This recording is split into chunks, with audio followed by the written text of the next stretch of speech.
زما محترم مسلمانانو د ذوالحجې مبارکه میاشت شروع ده. دا ورځې او دا شپې ډېرې مبارکې دي. قرآن کې الله جل جلاله په دې شپو باندې قسم خوړلی.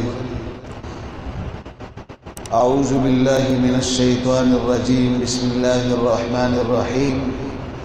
والفجر وليال عشر. الله جل جلاله قسم خوري په وخت د سبا باندې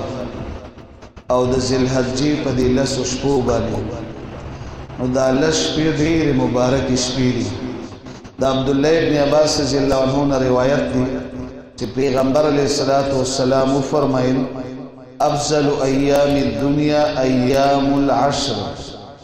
په دنیا کې چې دا څومره ورځې دي په دې کې د ټولو نه افضل ترین او مبارکې ورځې دا د ذوالحجې دا ورځې دي. او بل روایت کې راځي ما من ایام العمل الصالح فيهن احب الى الله من ایام العشر.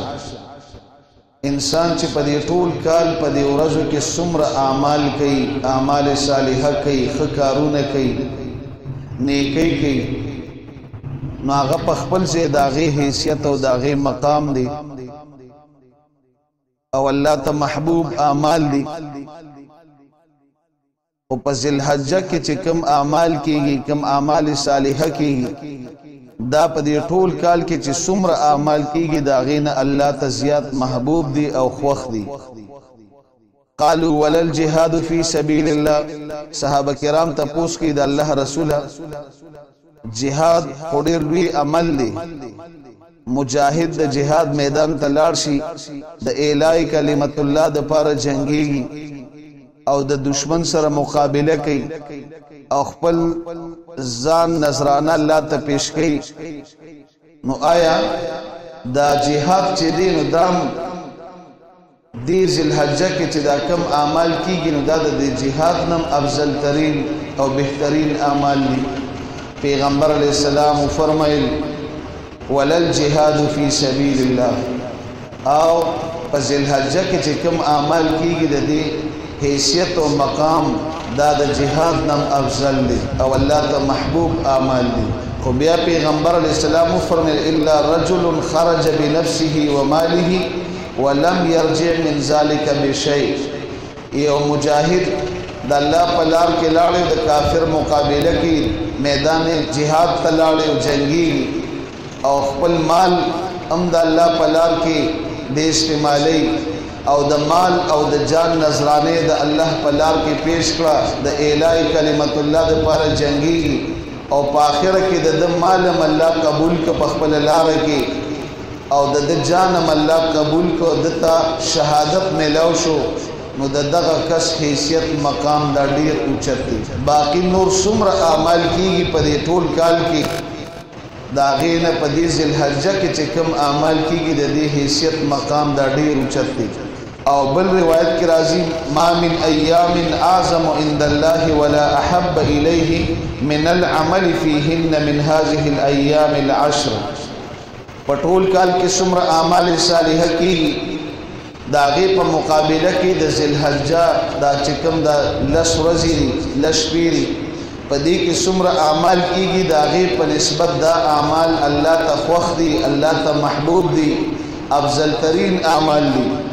فاکثروا فیهن من التهلیل والتحمید والتکبیر. پیغمبر علیہ السلام فرمایي تاسو کې چې پچام دا لس ورځې د ذوالحجې راغلي په دې کې کثرت سره لا اله الا الله وایي او په دې کې کثرت سره الحمدلله وایي او په دې کې کثرت سره الله اکبر وایي. د درېیمې کلمې کثرت کوئ سبحان الله، الحمدلله، لا اله الا الله، والله اکبر. د دې اهتمام کوئ. ښه دا ده که چاله الله توفیق ورکړي روزانه صلات تسبیح مونځ کو ځکه په هغې کې 300 ځل دا تسبیحات دا موجود دي. نو صلات تسبیح اسم پیغمبر علیہ السلام فرمایي که ستاسو وس کېږي روزانه یې کوئ. که روزانه نی هفته کې یو ځل کوئ، هفته کې نی میاشت کې یو ځل کوئ، میاشت کې نی کال کې یو ځل کوئ. او که داسې وي نو په ټول عمر کې یو ځل صلات تسبیح خامخا وکړي نو دا مبارک شپې ورځې دي که چاله الله توفیق ورکړي د دغه مونځ اهتمام دي کوي په هغې کې تهلیل هم شته تکبیر هم شته تحمید هم شته دا درېیمه کلمه پکې موجود ده 300 ځل به دا وي نو د هغې خپل فضیلت دی او د دې تسبیحاتو خپل فضیلت دی او که داسې وي نو کم از کم 100 ځل 200 ځل 300 ځل سهار ماښام په دې مبارک ورځو کې د دې اهتمام کوو د بخاري شریف په شرحه کې امام ابن حجر اسقلانی رحمت الله علیه لیکلي دي چې دا 10 ورځې ولې افضل دي دا 10 ورځې د ذوالحجې دا ولې افضل دي نو هغوی لیکلي دي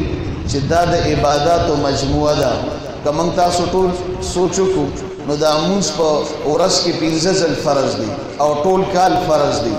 روزه په کال کې د رمضان المبارک په میاشت کې فرض ده په حج دا په کال کې 15 ورځې دي په دغه کې فرض دي د قربانۍ د پاره ورځ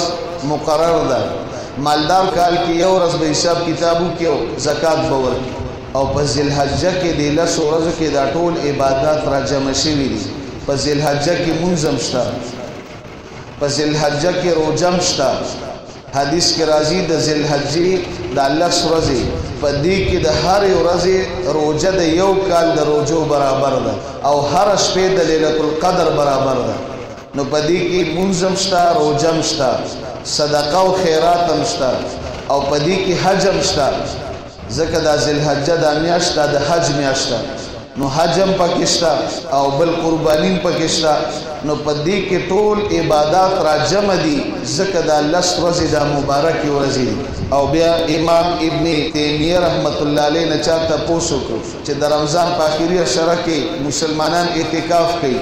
په دې آخري عشره کې لیلة القدر شپه ده نو دغه 10 ورځې افضل دي او کدا د ذوالحجې د ورځې افضل دي نو امام ابن تیمیه رحمت الله علیه دلایل سره دا خبره ثابت کړه او وی فرمایل د ذوالحجې دا 10 ورځې د افضل دي او د رمضان د اخیری عشرې شپې افضل دي د ورځو په اعتبار سره د ذوالحجې عشره د افضل ده د شپو په اعتبار سره د رمضان اخیری عشره چې د افضل ده موسی علیہ السلام چې کله د الله ملاقات لته نو الله جل جلاله ورته حکم وکړ کله چې کوی تور تلا روزي ونیسه ځکه موسی کلیم الله موسی علیہ السلام د سر الله خبرې کړې دي نو موسی علیہ السلام روزي شروع په یو میاش روزي ونیوي او دا د ذوالقعدې میاشت و نو چې یو میاش روزي برابر کړي نو بیا موسی علیہ السلام مسواک وکړ چې مسواک یې وکړ نو الله جل جلاله ته تپوس کوي د موسی علیہ السلام چې د روزدار د میدین کم بوی روچتیږي هغه بوی په ما باندې د مشکو د خوشبو نه زیات خلګي دا مسواک ولیو ما سره خبرې کې ما سره به هم کلام کیږي نو تا ولی مسواک وکړه نو الله جل جلاله تو فرمایي چې اوس نور روزي ونیسه نو بیا موسی علیہ السلام د ذوالحجې د 10 ورځې بیا روزه ونیو نو چې کله دا 10 ورځې روزي ونیوي نو بیا الله سره خبرې وشو الله سره هم کلام شو نو دا مبارکي شپې ورځې دي او په دې کې د اعمالو اهتمام پکار دي خدا دا چې کله ذوالحجه شروع شي مسلمان له پکار دي چې 2 رکعاته صلات توبه منځو او دا غینه پس کلک الله ته توبه وباسي د خپل ګناهونو معافي د الله نو غواړي چې الله ما نسمر کمی کوتاهي او ګناهونه شوی دي ما معاف کړ او امت مسلمه د پرم دعاګانې غواړي د امت مسلمه د پرم د الله نه مغفرت غواړي قبرستان کې څومره مسلمانان پراته دي زمون تاسو د دعا محتاج دي مل میت فی القبر الا کالغریق د دې مړی مثال په قبر کې داسې دی لکه وبو چې په مخ کړی دی ډوبي نو دام زمون د دعا محتاج دي دام په خپل دعاګانو کې یاد کو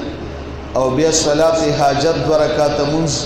مسلمانو کې خپل حاجتونه الله ته پیش او بیا د الله نه دا دعا وغواړي چې دا مبارک شپې ورځې را باندې روستي دي الله د خپل منشا د عمل کول توفیق راکړي او بیا اسم د منځونو اهتمام پکار دی د جمع اهتمام پکار دی د تکبیر اوله اهتمام پکار دی علماء کرام لیکلي چې د رمضان د دې ذوالحجې د عشره چې کومه ده په دې کې دا 15 وخت چې کوم مونځ دی نو دا جمع سره او د تکبیر اوله اهتمام وکړو او روزانه وخت مقرر کړو د قرآن شریف تلاوت کو او قرآن له ډیر وخت ورکو په دې ورځو کې خوش قسمت انسان هغه دی چې په دې 10 ورځو کې کم از کم یو ځل قرآن شریف ختم کړي او په دې ورځو کې د ګناهونو نه ځان بچ کوو د ګناه نه ځان بچ کوو د ظلم نه ځان بچ کوو د دروغ نه د دوکې نه د خیانت نه د غیبت نه د چغلۍ نه د هرې ګناه نه به ځان ساتو ځکه چې د حرمت والا کومې 4 میاشتې دي په هغې کې دا میاشت ده نو په دې کې به ډېر احتیاط کوو او دا عشرې د دې ذوالحجې د دې عشرې دا روجې هر ورځ د یو کال د روجو برابر ده هر شپې د لیلة القدر برابر ده نو چې ورځ او شپه رانه په غفلت کې تیره نشي چاله الله توفیق ورکړي د دې روجو اهتمام وکړي دې روجو ته عشره وایي خو دا 9 روجې دي ځکه په 10مه ورځ خو اختر دی د اختر په ورځ خو روجه حرام ده نو 9 روجې دي نو دا که چاله الله توفیق ورکړي دا ټولې روجې ونیسي کني نو د اخري 3 روجې ونیسي او که داسې نی کم از کم د عرفې روجه ونیسو د عرفې د روجې فضیلت دا دی چې حدیث کې راځي په دې باندې د یو کال تیر شوي او د یو کال را روان ګناه الله معاف کړي د دغه روجې اهتمام وکړو او په دې ذوالحجې په دې عشره کې د صدقې اهتمام کوو روزانه د خپل وس مطابق صدقه ورکوو اگر چې د قجوري یو ټوکړه ولې خو روزانه صدقه ورکوو او مور پلار باندې اهل او عیال باندې فراخي کوو بخل نه کوو شنتوب نه کوو فراخي کوو صله رحمي کوو د رشتہ دارو خیال ساتو او په ملمنو باندې او یتیمانانو باندې کونډو باندې غریبانانو باندې مسکینانو باندې پاغوی باندې خرچو دا غویم خیال ساتو او کله چې د ذوالحجې میاشت کار شي نو چې د چا د قربانۍ اراده ده ناغوی د خپل نوکان نه کټ کوي بریډ ته نه کټ کوي ویښته نه کټ کوي نور د خپل بدن صفائی به نه کوي کله چې دی د اختر په ورځ قرباني وکړي نو د قربانۍ نه پس بیا نوکان هم کټ کوي ویښته به هم کټ کوي او خپل صفائی به هم کوي اوس یو کس باندې د ذوالحجې میاشت راغله او دته پته نه ده د خپل صفائی نه ده کړې نوکان یې غټ دي ویښته یې غټ دي برېت یې غټ دي نور خپل صفائی د نه ده کړې په هغې 40 ورځې اورېدلې دي نو بیا دلې په کار دي چې خپل صفائی شریعت دلې اجازت ورکړي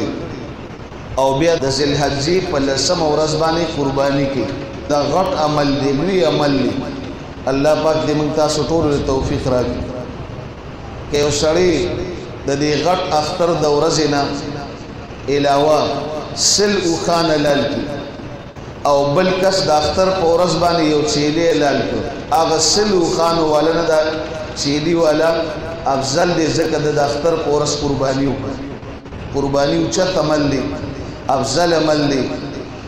او دا د الله حکم دی کم کس له الله وس طاقت ورکړي نو هغه به د ذوالحجې په 10مه ورځ باندې قرباني کوي